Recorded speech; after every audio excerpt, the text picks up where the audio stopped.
Many fiscal hawks, like those sympathetic to the Tea Party, have been critical of the meager spending cuts the old line Republicans in Congress are trying to implement.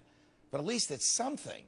Now we learn the president's pricey, open-ended Libyan intervention could quickly nullify those paltry budgetary cuts. Here to discuss are my freedom fighters, Fox business anchor and my colleague, Lori Rothman, Cato Institute senior fellow Dan Mitchell, and radio host and Freedom Watch regular Nancy Skinner. Dan, to you first. Does America belong in Libya? Should the Congress authorize the president to spend a nickel when he didn't go to them seeking authorization even to drop a single bomb?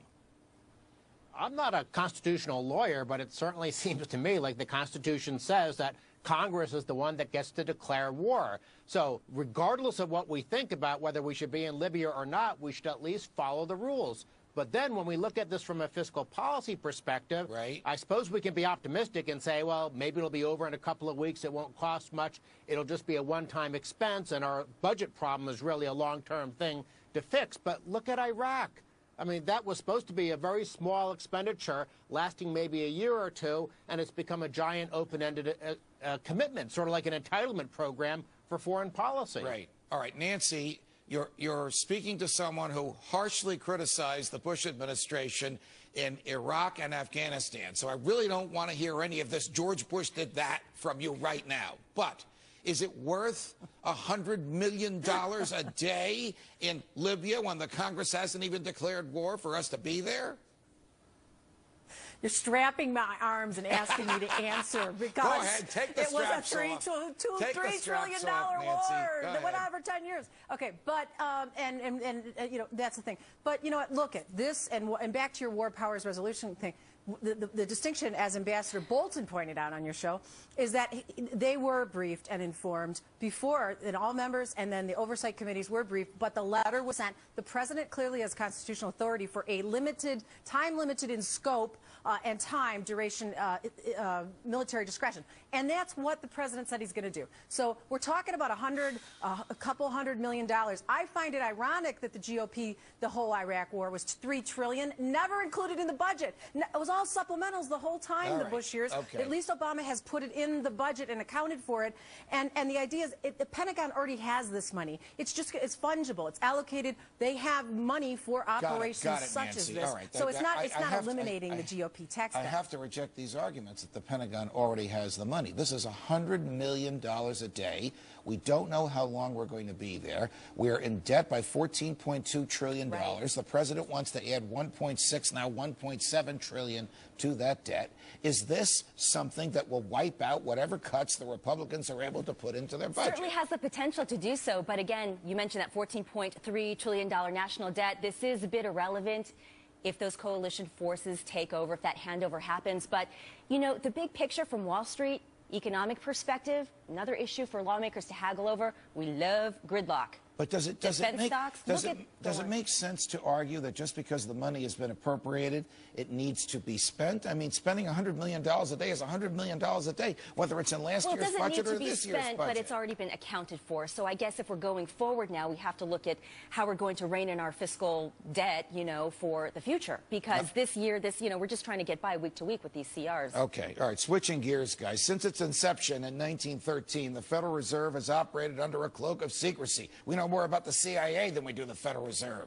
But yesterday, the Supreme Court refused to hear a case regarding the Fed's fight to keep its emergency lending data secret, which will finally force the Federal Reserve to disclose such information under provisions in the Dodd-Frank law. This is a lawsuit in which this network, Fox Business Network, was a plaintiff. Skinner, I'll start with you first. Isn't it about time we found out some of the things the Fed has been doing that we haven't known since it started 98 years ago?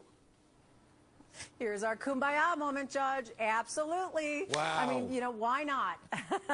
Why not? We absolutely need to know. And it's funny that it was the banks that really carried this appeal or challenged it all the way up to the Supremes. The Fed was willing at the appeals level to disclose it. The banks do not want the American taxpayer to know just how much we bailed them out and that they are now hugely profitable and sitting on all their assets and not lending to get the economy moving again. Dan, that's why they did it. I know you're not a lawyer, you're an economist, but isn't it curious to you this isn't a full audit, but it will reveal what happened in 2008. This came about by actions of the court, by plaintiffs suing, not by Congress. The judges have more courage than Congress does when it comes to the Federal Reserve. I just did a video on the history of central banking and possible alternative to the Fed, so this is near and dear to my heart. This is great that we're finally getting a bit of transparency. Even if you believe that this was a legitimate lender of last resort function or something like that for the Fed, the American people have a right to know what's going on. It's that simple. Got it. Lori, how might Wall Street react to this? How might the banks? Nancy does have a point. The banks are going to be embarrassed when a lot of this You have to look at the financial crisis of nearly 3 years ago, and banks were in dire straits. Their liabilities were so astronomical, anyone who got wind of it would have completely panicked. We could have seen an all-out run on the banks had we had this transparency back at the height of the financial crisis. For the banks themselves, they wouldn't have been as likely to take advantage of that emergency discount window for fear, and therefore not taken that aid. And that's where the systemic risk comes in, and those banks would have collapsed. So our Great Recession could have been a depression or much worse. Got it. Dan, we only have about 30 seconds. Do you expect any surprises or bombshells in these revelations? There were 60 banks involved, plus the New York Fed, plus the Fed itself.